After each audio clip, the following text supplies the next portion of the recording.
Hey there, it's good to be here with you. My name is Marcy, and I am here to talk a little bit about my excitement and full-fledged support of the first ever BIPOC Eating Disorders Conference. So I wanted to give you a little bit of information about this conference. It's coming up in July. I believe it's July 20th and 21st and 22nd. But in addition to live sessions, there's going to be some recorded sessions on a whole host of topics related to eating disorders treatment.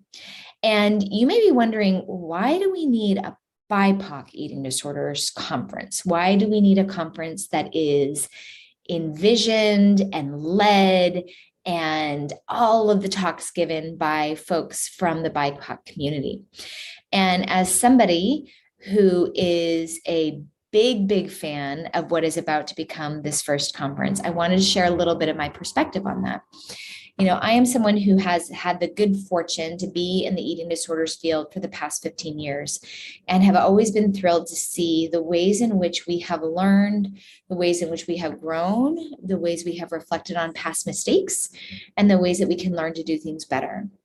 And one of the things that I have come to appreciate over the past couple of years are the ways in which the field of eating disorders, as it stands here, at least here in the United States, is that there is this dominant point of view that is certainly informed by many things in terms of identity, and race being one of them. And in fact, if we reflect on the decades of the past, say 30, 40 years of the eating disorders field, this has been driven by individuals who, like me, are white. So we have a predominant experience driven by the white experience. This includes the development of policies and procedures and protocols that we see in our treatment programs. This relates to the questions that we're asking in our research. This relates to who here is in the field and who gets access to treatment.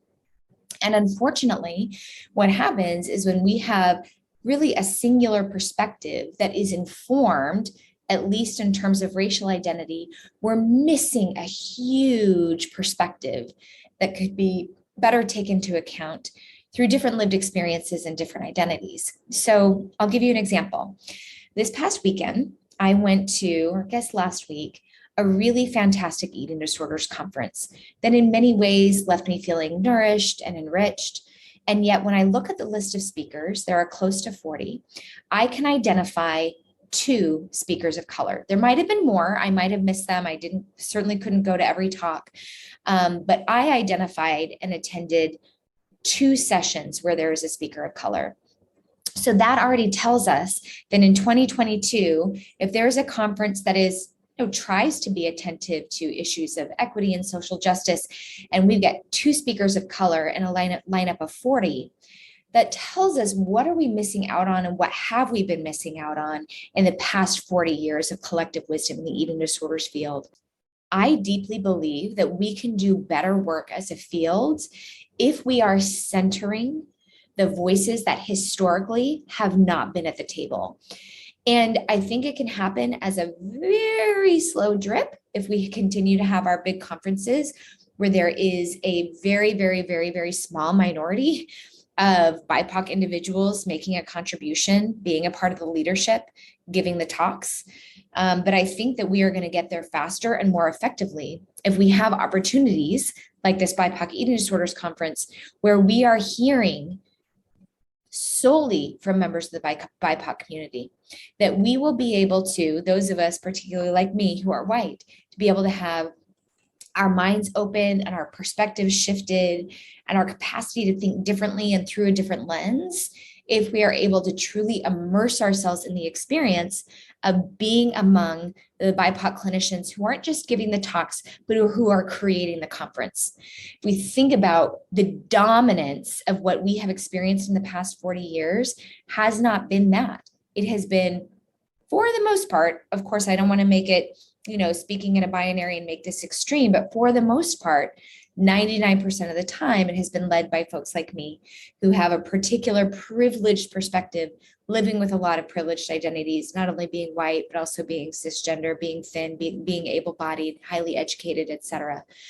And so having a field in which there is a much diverse range of voices who are leading and speaking and teaching and generating ideas is going to collectively move us all forward to help us do better work as professionals and to help us to reach more people, to be more innovative, to consider perspectives that we haven't considered before.